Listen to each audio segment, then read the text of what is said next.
Hello, everybody. Greetings and salutations. Welcome back to another episode of the Back of the Pack podcast, brought to you by OKKC Sports. I'm your host, Kyle Walker. It is my pleasure to join you as always. Thank you to everyone who last week after the episode where we talked about deferrals and injuries and disappointment, I had a lot of people reach out with very positive and kind words of encouragement. Hey, that stinks. Sorry about that. Injuries suck. There's definitely some people who are going through the same exact issues that I am. And I was actually exchanging messages with someone on Instagram today, and it made me think. It was kind of funny. We go through the entire spring running season. For me, that's the Heartland 39.3 series, which is the 3 half marathons, and then throw Hospital Hill, another half marathon on it. There are some 10Ks, there's some 5Ks. Then, of course, there's training runs. You go through all of that, no problem. You run in the summer as you can. I also play softball, been playing indoor soccer. No problems, no problems. The moment you get to any kind of actual training plan, like here's the race that I see in the distance that I want to prepare for. This is my goal. This is what I'm aiming towards. And boom, injury. Like this is the most ridiculous thing ever. And again, I know I'm not the only one. Other people are having the same issue. It's like, hey, I made it into this really big race. This is what I'm training for. This is what my whole running year is going to culminate in. And boom, injury. It's frustrating. It's frustrating. But yes, thankfully, people have reached out with much encouragement. And I do appreciate that. I know it happens to all of us. It just stinks when you have to defer what, again, for me, probably would be my biggest race.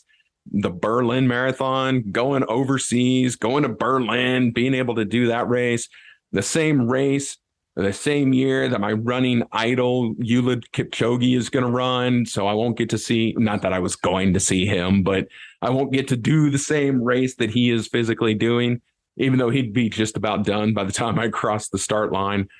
So it's disappointing, but we live to fight another day. We live to run another race. I'm knee braced up and trying to get back out there and knock out some miles. I still have all the races that I had signed up for in preparation for Berlin. And while I know I wouldn't physically be able to make a full marathon, or at least not make it any good, I can still do the 5Ks that I have around here, the 10Ks. And I'm even contemplating now signing up for a fall half marathon just for something to do, just to keep doing the races, to keep kind of reporting on them for the podcast, because, I do enjoy talking to everyone about races and about the race experience. And so that actually is how I'm going to segue into today's show. So at the end of last week's episode, I said that this week we would do a listener requested episode. So I went to my sheet where I've had people who have given ideas for topics. And I thought, which one looks like fun? This one looks like fun. And again, we've addressed this before. I don't like doing quote unquote I episodes. I'm not just trying to talk about me. I'm trying to talk about kind of us, the running experience, the running community. And I can only do that by relaying through my experiences. But this was directed to me. It was memorable races. Someone wanted me to do an episode on memorable races. And so that's what I thought we would do today, because I cannot yet add Berlin to that list, but I do have just a ton of races. So let me just go over it real quick. In total, I have done 209 official races, 108 5Ks, 16 4-milers, which if you're in the Kansas City area, we've got that set of like 4-milers a year, which why 4 miles? I don't know. It's a little more than a 5K. So that's what we're going to do. I have done 29 10Ks, 44 half marathons, 8 full marathons, 4 miscellaneous distances. So I'm at 209 total races for my career. So yes, I most certainly have memorable races. And I thought, it would be kind of fun just to pull them up and talk about them and just, see what I remember. And I thought I would go with the full marathons, and hopefully the full marathons would make for the most interesting of the stories, because every full marathon, if you've ever done one, like it's its own just life event, isn't it? Like they never go the same. They're always different. It's always just a very different experience across the board. when you're doing a full marathon. And for most of mine, all but one, I have traveled to do full marathons. I learned long ago, someone had said, you never want your first full marathon to be the town in which you live, or really any full marathons, because you've seen it. Everything's going to be boring at that point. You've seen it all. You know the areas, you know the sights and the sounds and the smells and the buildings and the people. And so to help distract your mind from this horrible thing that you're doing called running a marathon, sometimes it's good to travel, to go somewhere else, go to a new town and run their marathon. And it helps you a little bit to stay distracted. And that's 100% true. So my first full marathon was on Sunday, November 20th, 2011. And this was the Route 66 marathon in Tulsa, Oklahoma. Funny enough, it's still my full marathon personal record. Still my best. Oh, geez. I never got better with age. I missed out on that part, apparently. But yeah, so this was my first experience. I had no idea what I was getting into. So I think I've mentioned this on a previous show. I'm repeating myself a little bit. If you're a new listener, you're going to kind of learn something a little new. So I first took up running back in 2010, in the third quarter to fourth quarter of 2010. I took it up to deal with divorce stress. I had just gotten a divorce earlier in that year, had 2 small children, was not handling the stress and strain on life very well. And so a buddy of mine who I worked with at the time, he's like, hey, you ought to take up running. Like, and talk about a good outlet for your anger and frustrations and just all this extra, negative energy that you have. Just pour it into running. And so I did. And I got hooked very quickly. So my first race was a 5K in December of 2010. And then I bumped it up to a half marathon in April of 2011. And then by November of 2011, I'm at the start line for my first full marathon. So it took 11 months to go from, what's this running stuff about, to full marathon. So yeah, I had a lot of energy, a lot of negative energy and a lot of stuff I needed to work out. So I signed up and did the Route 66 marathon in Tulsa, Oklahoma. A buddy of mine lives down there. So I knew that I would kind of have a friendly face at the race and in the surrounding area. I stayed at a hotel that he worked at, so I got a little bit of a discount. And I got my first marathon experience, my first full marathon expo. The expo was fun. I got to see races from all across the country, a lot of stuff centered in Oklahoma, of course. I think one of the races from up here even ventured down to their expo, but my first expo experience, that was a lot of fun. If you've never done a full marathon, the expos sometimes are the best part. I love race expos. They're a blast. So I highly recommend that if you get the chance, go to a full marathon race expo. It's super fun. The day before the race, the day of the expo, it was a Saturday. It was a warm day in Tulsa, Oklahoma. I think temperatures got around 70, very muggy. So I'm thinking, oh man, this is going to be a really hot race the next day. Yeah. Then overnight, the cold front hit. When we started the race that morning, that Sunday morning, it was about 45 degrees with 20 mile an hour wind.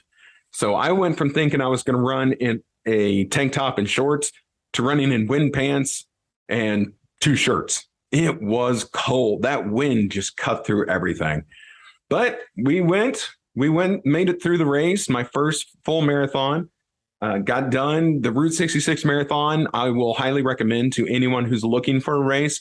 Also a very good first marathon because they actually give out different medals. If it is your first full marathon ever, you will get a special edition medal from that race. So it's, the Route 66 marathon finisher medal, but then it says, somewhere on it, it indicates my first marathon. So I highly recommend them for your first marathon if you've never done one. They also are associated with the 50 States Marathon Running Club, Marathon Fanatics, and they have variations of their finisher medal for a lot of the different organizations around there. So I thought that was really cool. They are a very runner-friendly event. I highly recommend them. It's even a race I would like to go back and do again, assuming my body will ever hold up to the full marathon training. But yeah, I can't say enough good things about the Route 66 marathon in Tulsa, Oklahoma.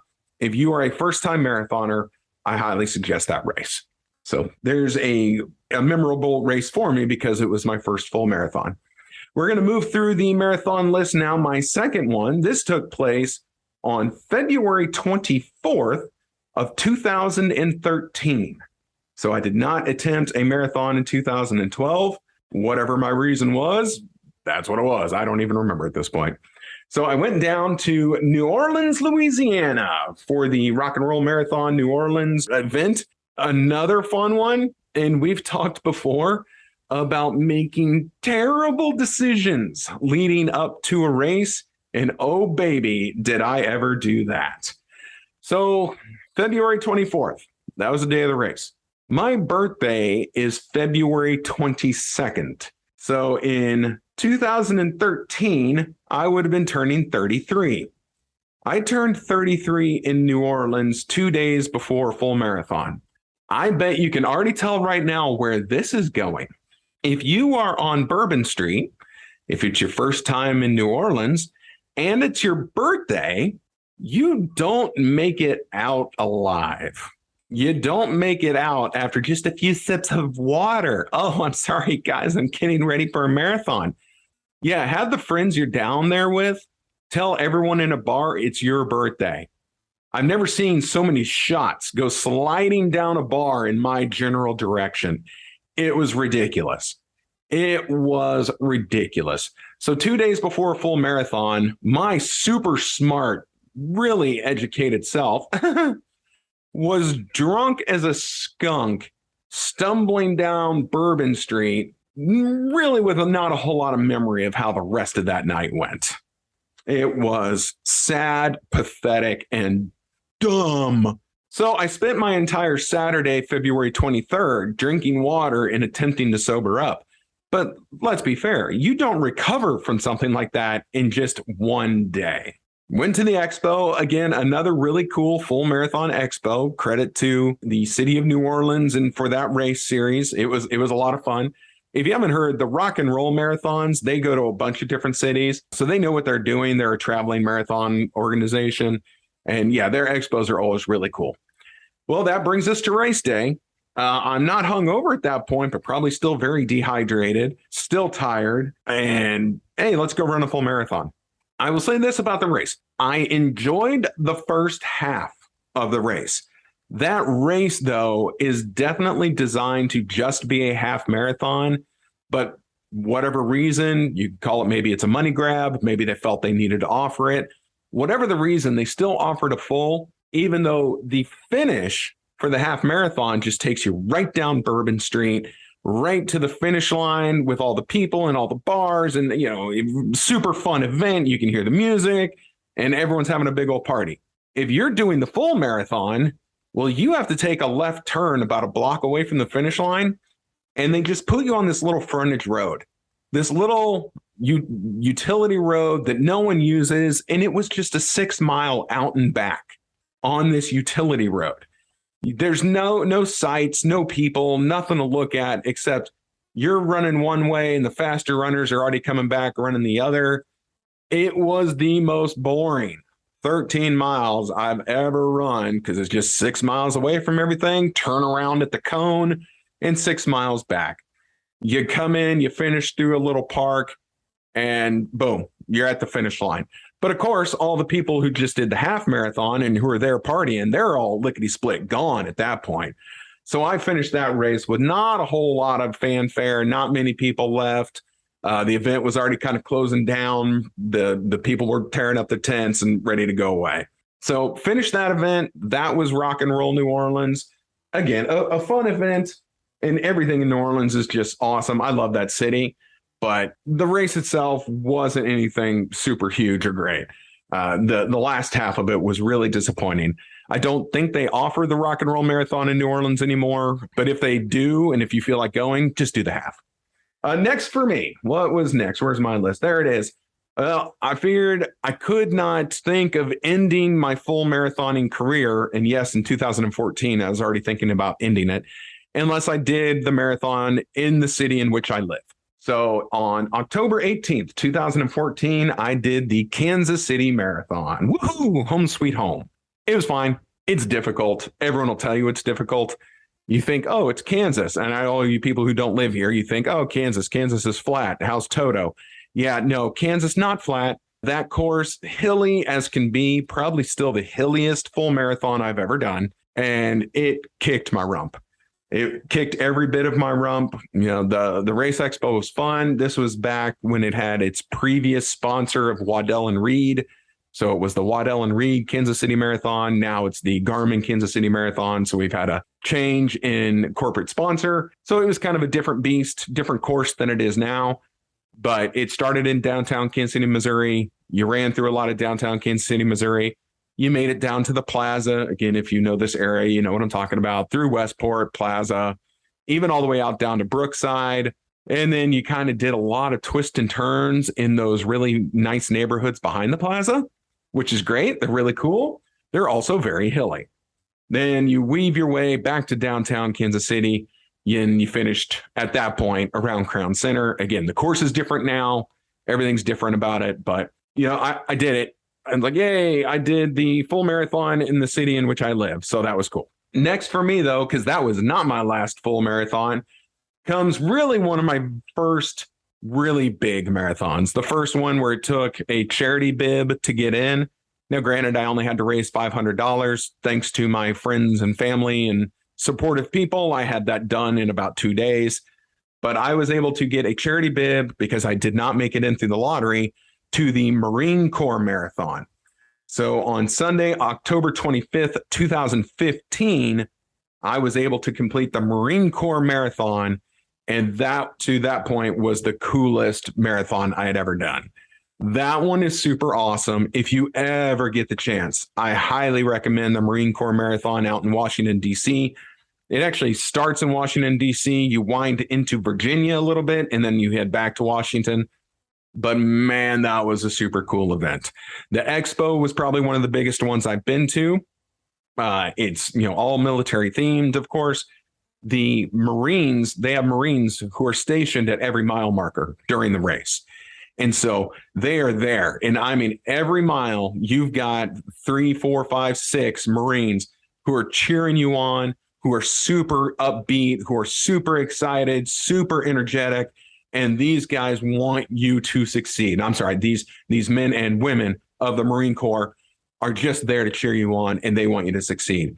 The only complaint I had was you're kind of going through a lot of neighborhoods in the early goings of the race. You're not hitting like the big monuments of Washington, D.C. That comes in the second half of the race. Actually, probably when you're getting close to mile 16, 18, that's when you really start to see the sights. You kind of wind around and you go up this hill and it's like, oh, boom, there's the Washington Monument. Holy cow. And so that's when you run through, what do they call it? Oh, do they call it the plaza? I don't think they call it the plaza. I'm not saying that right. But you run with all the Smithsonian museums to the sides of you. You've got the Capitol building in front of you. It's really cool, especially once you get to all the really well-known monuments. That was a lot of fun. You do have to be careful because there is a time limit out there. And they've changed the time limit. They actually changed it after the year that I ran it. There's a thing called beating the bridge. If you do this race and you're not familiar, you need to look up beating the bridge. So beating the bridge is you have to be over the bridge, which is mile 20, in 5 hours. Okay. And so I made it with 14 minutes to spare. And what I do like is they have a guy out there, some military personnel on a bullhorn giving you a countdown. You've got 20 minutes left, 19 minutes left. And because part of it's a big U, you can hear the guy for like probably a couple miles because you're still around him. You're just doing various parts of the course, but he's giving you the countdown. And so I took a picture of myself as I, quote unquote, beat the bridge. And you can see in my picture, all the people behind me, there were definitely people who did not beat the bridge. And if you don't beat the bridge, you get swept off the course. They put you in a bus, they mark out your bib, and they bus you back to the finish line, and you are not considered a finisher of the race. Now, after you beat the bridge, they don't care how long it takes you to finish the race after that. You have to be over that bridge in 5 hours so they can reopen it to traffic. No ifs, ands, or buts. And so finishing that race was also super awesome because when you finish the race, not an enlisted person, again, nothing against enlisted people in the military, but an actual officer, a graduate of officers' school, puts the medal around your neck and salutes you upon completing the race. That was really cool. Like that really made the whole race experience for me For me, it was a young woman who I believe is now an ensign in the Marine Corps, or at least at that point was. Hopefully, wherever she is in life, she's doing well. But again, an actual commissioned officer of the Marine Corps places the medal around your neck and salutes you. And then you go get your finisher picture taken in Arlington National Cemetery in front of the Marine Memorial, which is the Marines hoisting the flag in Iwo Jima. And so, again, really cool experience. Their finisher festival is awesome. It stretches for blocks, which actually kind of sucks because if you want to get out of there, you got to walk through the whole thing to make it to the subway station to get the heck out of there. But I cannot recommend enough the Marine Corps Marathon. If you ever get a choice, then by all means, go check it out. Go do the race, sign up. You will not regret it. So that was it in 2015. So there's a gap for me. And if you've heard a couple of weeks ago, I did the episode about my heart surgery. Well, this is where I took a long break due to heart surgery. Coming back from heart surgery took a while. So October 2015 was a marathon. My surgery was in July of 2016. So nothing in 2016, nothing in 2017. But then in 2018, I thought, hey, I'll do two. And so in 2018, I do two full marathons. And the first one, another one. I cannot stress enough, this experience will change you. In Las Cruces, New Mexico, on Sunday, March 25th, 2018, I did the Bataan Memorial Death March. So the Bataan Death March is actually a historical event that dates back to World War II, and it took place in the Philippines. And long story short, the Filipino Army and the U.S. Army were fighting the Japanese. We lost the battle over in Bataan. And so the Filipino and U.S. prisoners of war were forced to march over 60 miles through this place called Bataan to their prisoner of war camp. And if they fell along the way, if they couldn't keep up, if they got hurt, they were executed. And so there were men who did this march from where the battle was lost to the prisoner of war camp, 60 miles. And that is the Bataan Death March. So in Las Cruces, New Mexico, at the White Sands Missile Range, they do the Bataan Memorial Death March. It's just a full marathon. It is not 60 miles. It's full marathon, 26.2. While we were there, me and the group that I went with, we actually met survivors from that march, men who were actually there. Now, of course, they are all very elderly at that point, but there were, I think there were at least 5 or 6 from the U.S. Army, 2 or 3 from the Philippine Army, and then I think there was actually maybe 2 or 3 people over from the Japanese military to kind of, mark this event. Either which way, we got to meet survivors from the actual Bataan Death March. A few of them I had sign. They give you a plaque instead of a medal. You get this big finisher plaque. I had a couple guys sign it. And then when you start the race, which the race starts at like 6 a.m. And this was a march, like it was a walk for me. I did not run this event, even though it was a marathon. I walked this event with some people. But you could either start the race by crossing the start line, or you could kind of detour to the left. And you got to shake the hands of some of the survivors, those who were well enough. You got to shake their hand on the way out onto the course. So, of course, we detoured left and we got to shake the hands of these survivors from the Bataan Death March. It was a crazy moving experience and one that I am so glad that I got. Now, I will tell you all, if you want to do a life-changing event, a life-changing marathon, then absolutely do the Bataan Death March. My greatest fear right now, after, this was back in 2018 for me, early 2018. Well, for men who are already in their late 80s and into their 90s, I don't know how many survivors are left, to be real honest. And I don't know how many would even be well enough to show up at this event anymore. I still hope there are some. I really do.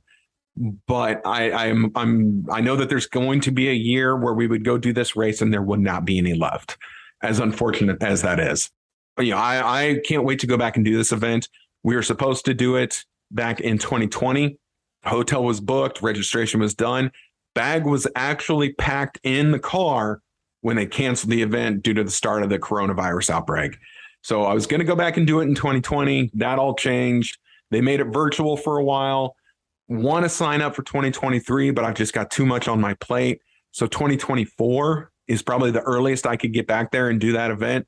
Again, fearful there will not be any survivors left when I do, but I'm hopeful. I'm hopeful that there might be, but I will still go do that event. I'm hoping in 2024. If you get the opportunity, by all means, go do it. Next in 2018 for me was the Bank of America Chicago Marathon. This was on Sunday, October 7th, 2018. This was my first World Marathon Major, my first star. Super cool event. Really enjoyed it. I'm kind of rushing because I know I'm getting close to my little half-hour mark. I try not to go over if I can avoid it because you guys have listened to me talk for 30 minutes. I would get tired of listening to me talk after 3. But the Chicago Marathon, again, if you want to do a really cool event, you do the Chicago Marathon. Because it is a World Marathon Major, everything is bigger. The field is bigger. The expo is bigger. Just the whole feel of the environment around it is bigger. I did that race. My training sucked for that race. It's the first race I really, really felt unprepared for. Not like New Orleans where I just made stupid decisions. I thought I was ready for that race. But in Chicago, no part of me was ready for that race. That is also, and I told the story on a different episode where I met a person struggling along the course and decided to stay with them to try and get them to the finish line. Because when I ran across them at mile 18, she had her phone in her hand with Uber pulled up on it. She was going to Uber off the course. And I tried to, just convince her to stay with it. This was Amanda from Atlanta. I'll always remember that and hope wherever she is in life, she's doing well. Normally, if you are trying to help someone along, they're a little more willing to go along with you. Trying to get her to keep moving forward was often like pulling teeth. So my Chicago experience wasn't the best. My ultimate finishing time really kind of struggled because I was trying to drag her along. And if she had come along with me, it would have been great. No problem.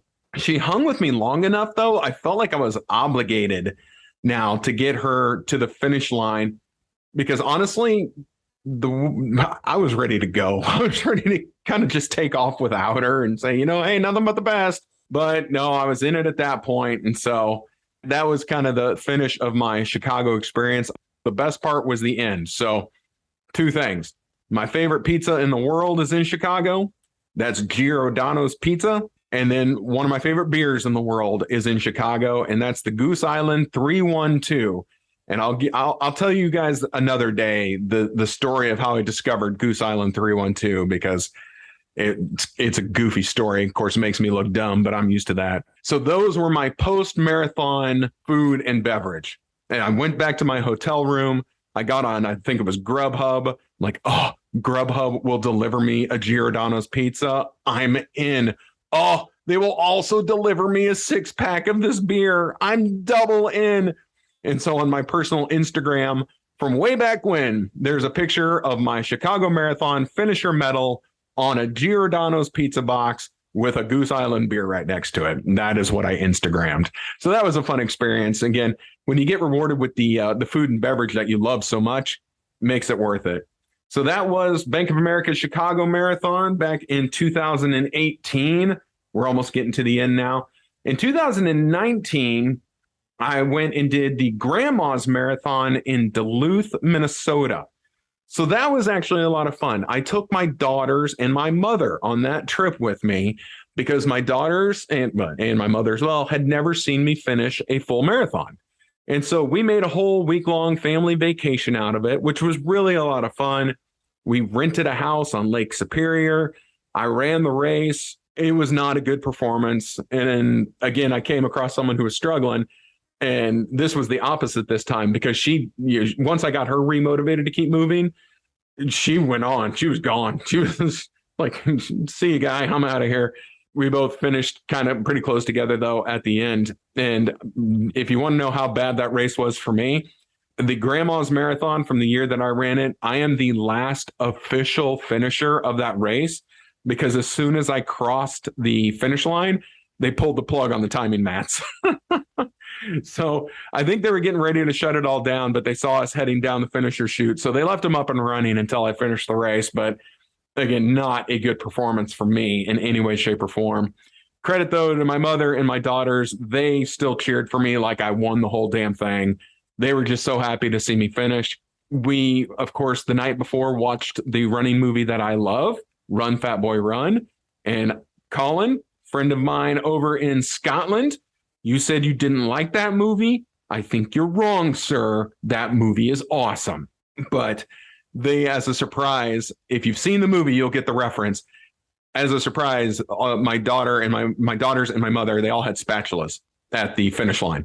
And so that was hilarious. If you've seen the movie, you get it. If you've not seen Run, Fat Boy, Run, then you have no idea what I'm talking about, and I sound like a fool. But that was super cool. So that was June 22nd, 2019. Last one to report on. The world stopped in 2020, so I didn't run any full marathons. And then November 7th, 2021, the New York Marathon, my first trip to New York. I got to be a tourist for 2 days before the race. The race itself kicked my ass. It's a tough race, but it was so cool. The crowd support. I know that people argue, who has the better crowd support, Chicago or New York? I'm sorry, Chicago. I love you as a city. New York kicked your ass. The crowd support in New York was insane. I want to say we were going through Brooklyn. It was either the Bronx or it was Brooklyn. I think it was Brooklyn. The crowd swelled along the side so much and spilled onto the course. There was a point we had to run single file through the crowd just to make it through. They were going nuts. They were excited. They were screaming. They were yelling. They were cheering. It was a party out there. And it was so cool. And man, you couldn't help but be motivated, but going through all 5 of the boroughs and just having people losing their minds for you. The only part where the crowd support suffered, okay, so they ran that race the day of daylight savings time. I didn't start my part of the race until 11:30 a.m. Okay, so it's 11:30 a.m. when I'm starting. The sun is now, down at 5 o'clock because it was daylight savings time. I finished the race in Central Park in the dark. That was really weird, but I finished that race in the dark. Thankfully, everything was still lit up. It was actually a better finishing time for me than my last 3 marathons. It was better than Baton, but Baton was a walk. I told you that. That one took forever. But better than Grandma's Marathon, better than the Chicago Marathon, even though it was a more difficult course. But you go faster because of that crowd support.